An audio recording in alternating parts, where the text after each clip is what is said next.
네, 216번부터 계속 보겠습니다. 백지어음에 관한 문제고요. 자, 1번 지문을 보시면 발행일이 보충되지 아니한 백지어음을 지급 제시하면, 그러니까 보충되지 않으면 이제 완성된 어음이니까 적법한 지급 제시가 아닙니다. 맞는 얘기고요. 그렇기 때문에 상한 청구권 보존 요건을 충족하지 못하죠.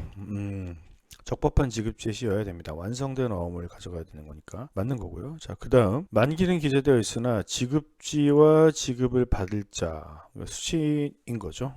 부분이 백지인 어음의 경우 백지를 보충하지 않은 상태, 물론 적법한 지급 제시는 아닙니다만 어음군 청구권의 소멸시효가 중단되는 효과만은 있죠. 여기 판례에 대한 지문이 되겠습니다. 매우 자주 나와요. 자, 3번 만기가 2011년 5월 31일인 금액 백지인 약속어음을 5월 1일 배서했다. 만기가 31일인데 5월 1일 배서했다는 건 이제 기한 후가 아닌 거죠. 그렇죠? 기한 후가 아닌 배서가 됩니다. 근데 금액 보충은 6월 15일이니까 지급제 시기간인 지급할 날 더하기 이틀이 지급 거절 증서 작성 기간이랑 같거든요. 6월 15일이면 이제 기한 후 배서를 한 것처럼 보이지만 보충을 그때 했다는 거고, 그때 실제 배서는 그 전에 한 거죠. 이 기한 후 배서인지를 판단하는 기준은 요 보충한 날짜를 가지고 하는 것이 아니고 어떻게 합니까? 배서한 날짜를 가지고 하는 거예요.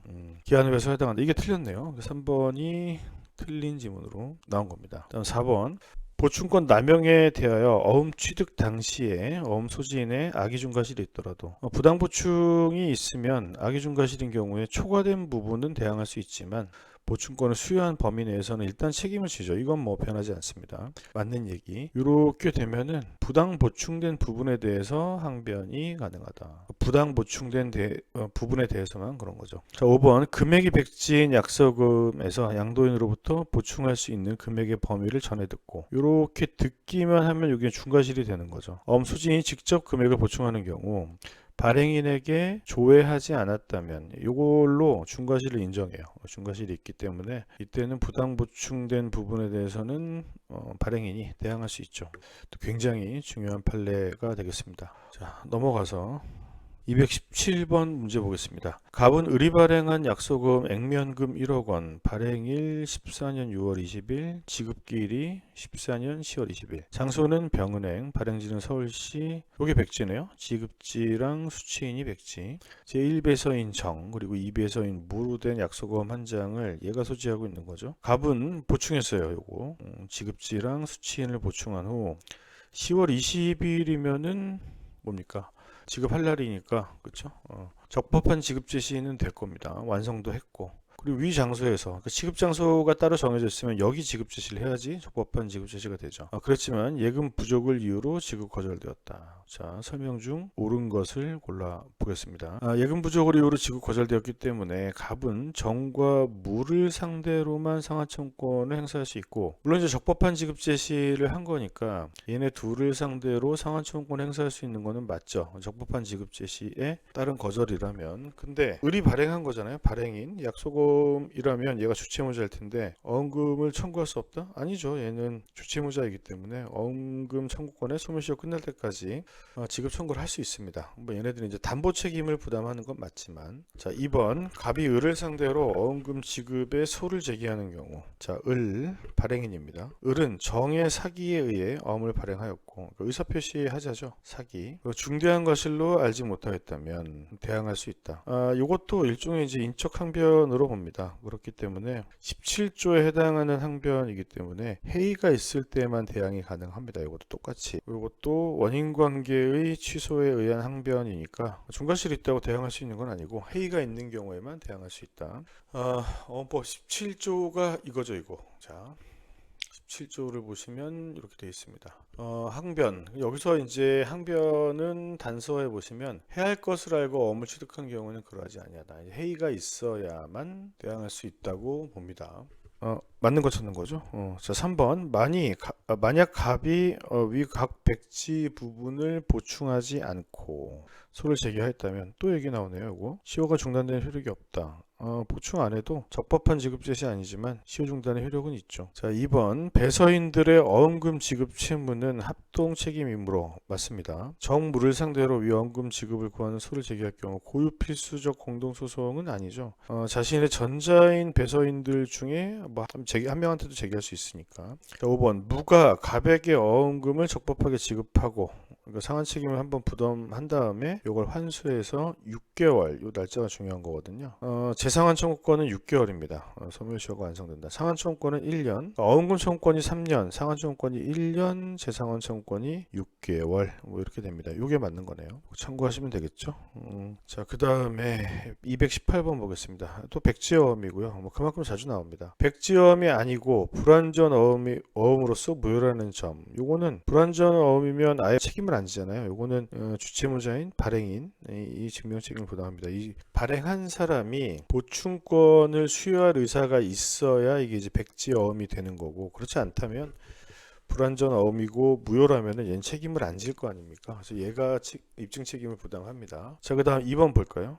발행일이 백지인 약속어음을 발행일란을 보충하지 않고 지급 제시한 경우 적법한 지급 제시가 되지 못한다. 맞죠? 근데 소멸시효가 중단되는 효과는 있겠지만, 자, 만기는 있지만 다른 요건이 백지인 약속어음이 백지 부분을 보충하지 않은 상태에서 어음금을 재판상 청구하는 경우 그 청구로서 어음상 청구권에 관한 소멸시효 중단 효과는 발생하지 않는다.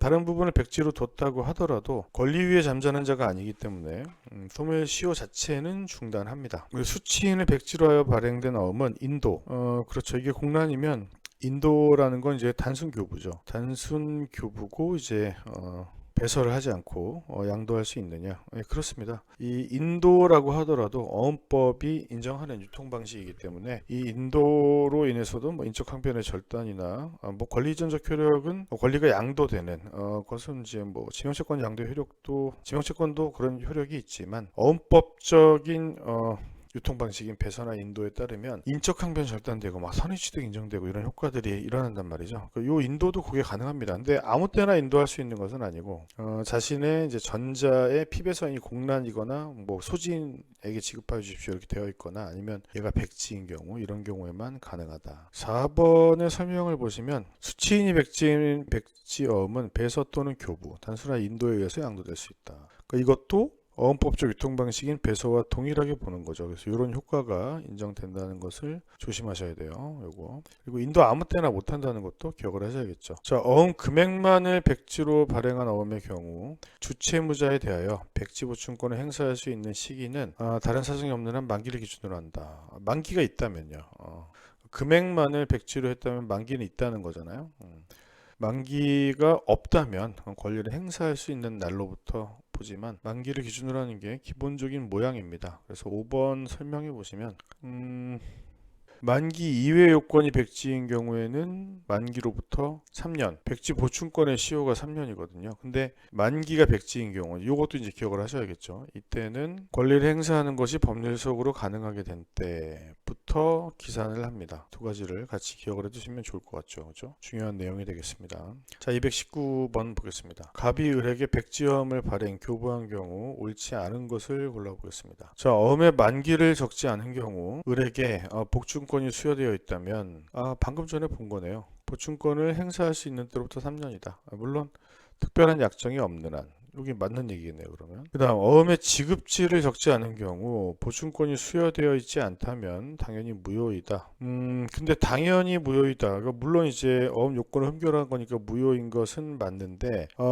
백지 보충권이 없다고 다른 걸 안 보고 바로 무효로 판단하는 것은 아니고요. 여기 보시는 바와 같이 지급지가 없다면 지급인의 명칭에 부기한 지를 지급지 및 지급인의 주소지로 본다는 보충 규정이 있기 때문에 바로 무효로 만드는 것은 아니다. 이게 답이 일단 되겠고, 자, 어음의 금액을 적지 않은 경우 을에게 백지 보충권이 수여되어 있다면 보충함으로써 어음상 효력이 발생한다. 이걸 하고 가야 적법한 지급 제시가 되는 거죠. 수여된 보충권의 범위를 초과해서 부당하게 보충한 경우 부당 보충된 어음을 악의 중과실 없이 양수한 소지인에게 남용을 이유로 다투지 못한다. 악의 중과실이 있어야 다툴 수가 있고, 그러면은 악의 중과실이 없다면 부당 보충된 부분, 그러니까 5천만 원에 대해서 보충권을 수여했는데 1억 원이라고 적었다고 하더라도 1억 원의 전체에 대해서 책임을 부담하겠죠. 자, 5번 소지인이 부당 보충된 어음을 악의 중과실로 취득한 경우에도 보충권을 수여한 범위 내에서는 당연히 책임을 부담한다. 그렇죠? 비슷한 질문이 계속 나오죠. 자, 백지 보충권 보겠습니다. 금액란만을 백지로 한 약속 어음. 그럼 뭐 만기는 있다는 거고요. 1억 원의 범위 내에서 보충할 수 있는 권한을 수여. 자, 을은 병에게 약속 어음을 배서 교부하면서 1억인데 2억 원까지 적을 수 있다라고 말했다. 이것만 믿으면은 중과실이 된다 그랬죠. 직접 조회 안 하고. 자, 1번 또 요 얘기인데 금액란을 보충하지 않은 채 소를 제기한 경우 중단되지 않는다. 옳은 거 찾는 건가 봐요. 그렇죠? 중단되죠. 자, 2번 병이 갑을 피고로 어음금 지급 청구의 소를 제기하였으나 사실심 종결일까지 백지 부분을 보충하지 않아서 패소 판결을 받고 판결이 확정됐어요. 확정. 근데 병은 특별한 사정이 없는 한 백지 보충권 행사해서 다시 이제 완성을 시켜가지고 동일한 어음금을 청구할 수 있느냐? 없는 게 맞아요. 이거는 없는 게 한번 패소해서 확정됐다면, 아이고 맞는 거죠 이게.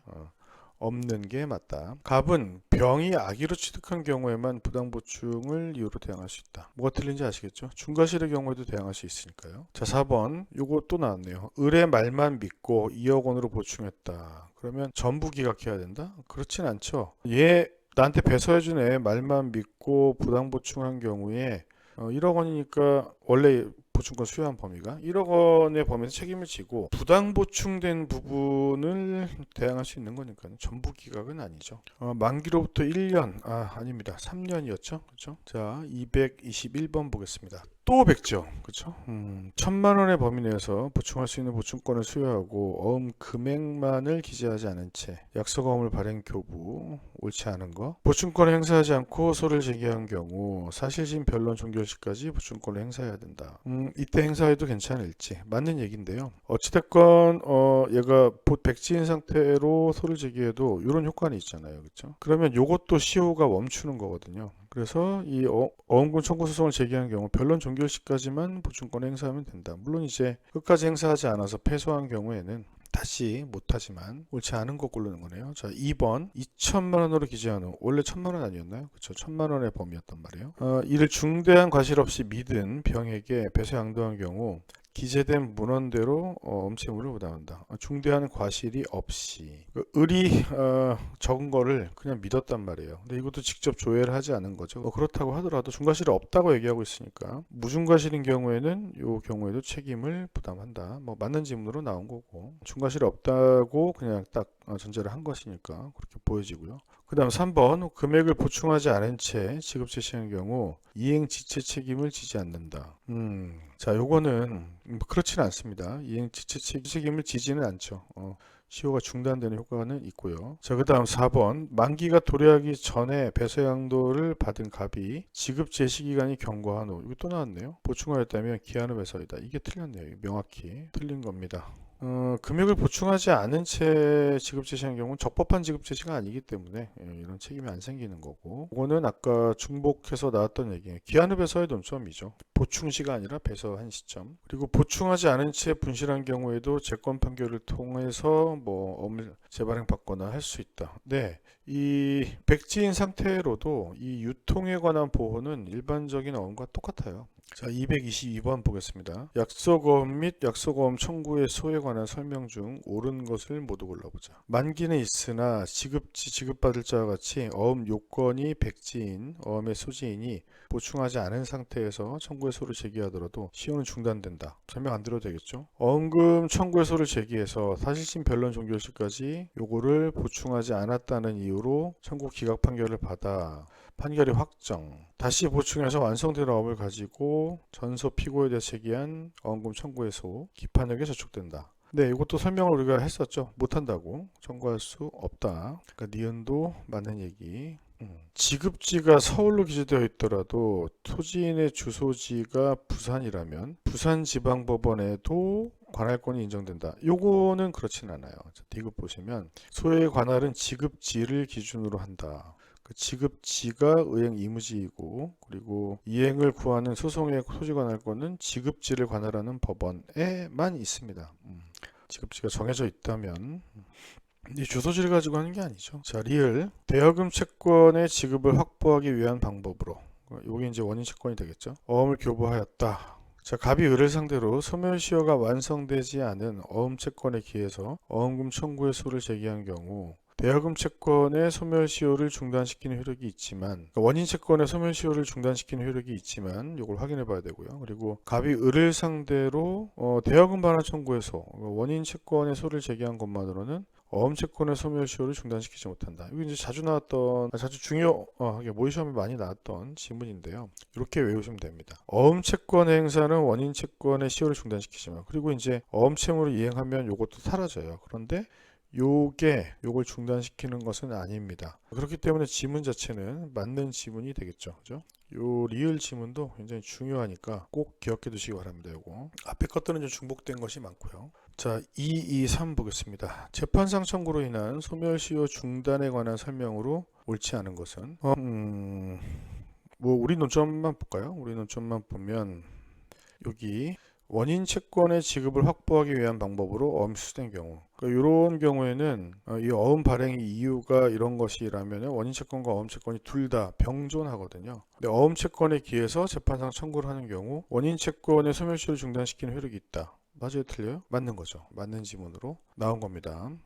중복된 지문이죠. 그러니까, 그리고 나머지는 제가 설명을 안 드렸지만 관련 판례는 찾아서 넣어놨으니까 민법 관련된 얘기들을 한번 찾아보시면 될 것 같습니다. 자, 실제관계에 대한 얘기를 한번 보도록 하겠습니다. 융통어음. 자, 융통어음은 뭡니까? 우리가 생각하는 일반적인 원인관계는 없고 이제 신용을 발생시킬 목적으로 발행한 어음이 되겠습니다. 발행인은 피융통자에 대해서 이 어음이 융통어음이기 때문에 나 책임이 없다라고 항변할 수 있고, 그러니까 내가 돈 필요하다고 그래서 어음을 발행해 준, 나한테 어음 받아간 애한테는 항변이 되거든요, 이게. 근데 융통어음이란 점에 대한 입증 책임, 그러니까 나한테 바로 가던 수취인한테 항변을 주장하려면 증명 책임은 요 발행인이 부담하는 게 맞아요. 요거 체크해 두시고 꼭 기억해 두시기 바랍니다. 요거 입증 책임 문제가 많이 나옵니다. 자, 융통어음의 발행인은 피융통자로부터 기한 후 배서는 배서를 했지만 우리가 얘기하는 배서의 일반적인 권리 양도의 효력, 뭐 인적항변 절단 선의취득 이런 게 없어요. 지명채권 양도의 효력만 있습니다.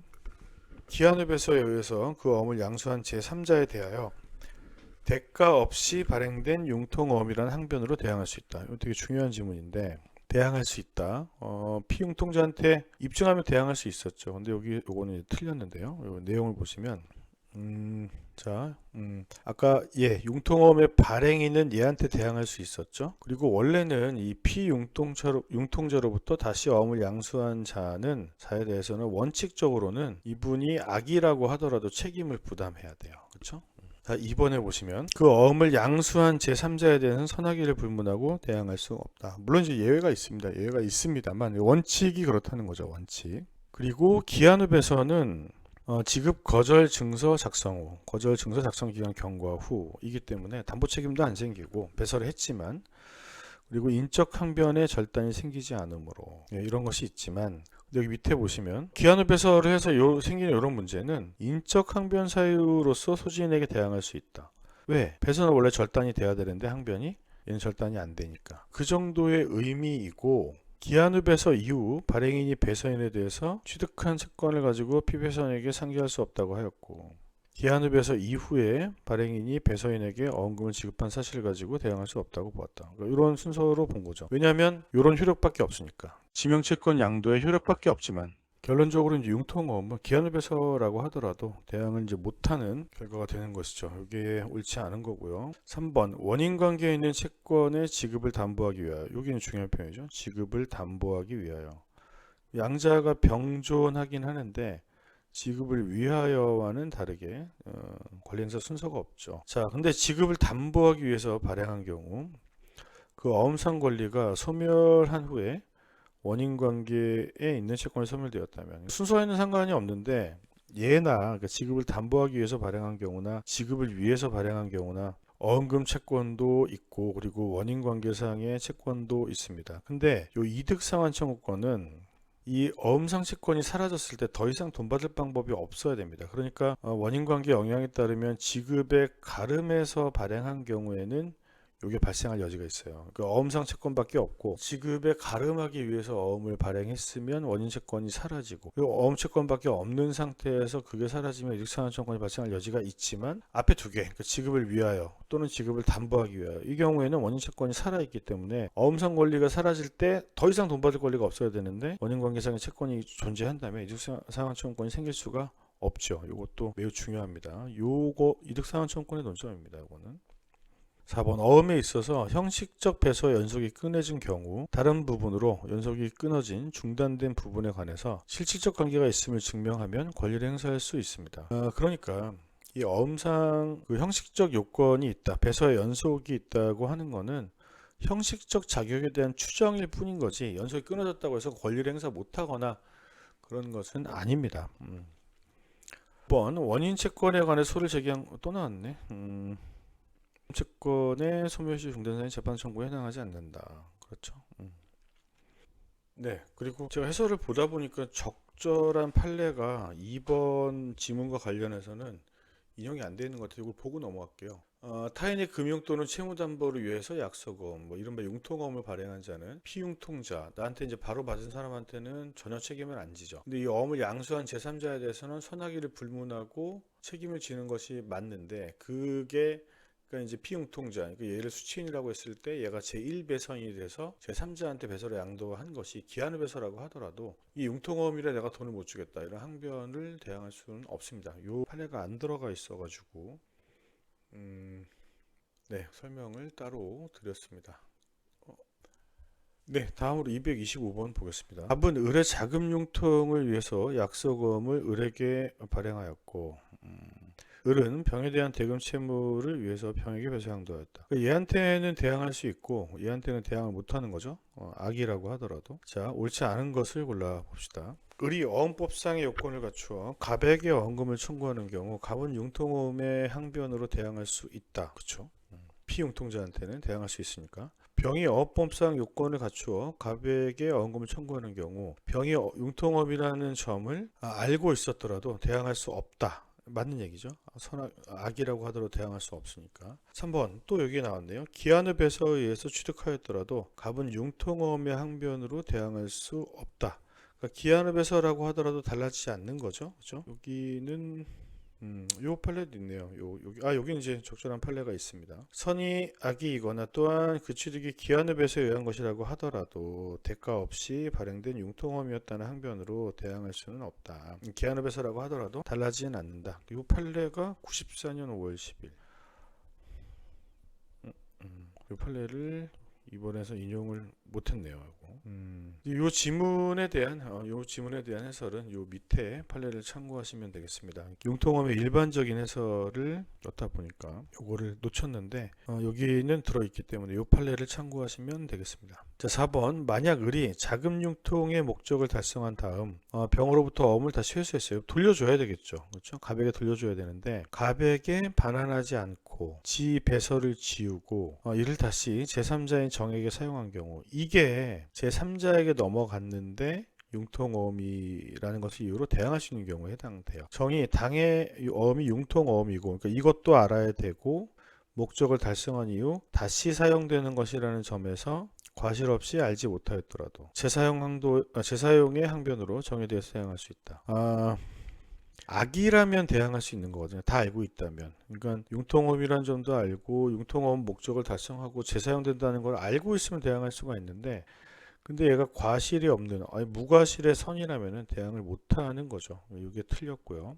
이 판례가 융통어음에 대한 예외 판례로 굉장히 중요한 겁니다. 이 판례. 만약 정이 병에게 교부한 어음의 만기가 이것도 중요하죠. 대금 채무 변제기보다 후의 일자인 때 기존 채무, 그러니까 원인 채무의 지급을 유예하는 의사가 있었다고 보는 것이 판례의 태도입니다. 이것도 매우 중요한 판례요. 5번 요 얘기요. 여기서부터 여기까지 요 판례 꼭 기억을 해두시기 바랍니다. 그래도 자주 나오는 지문이고요.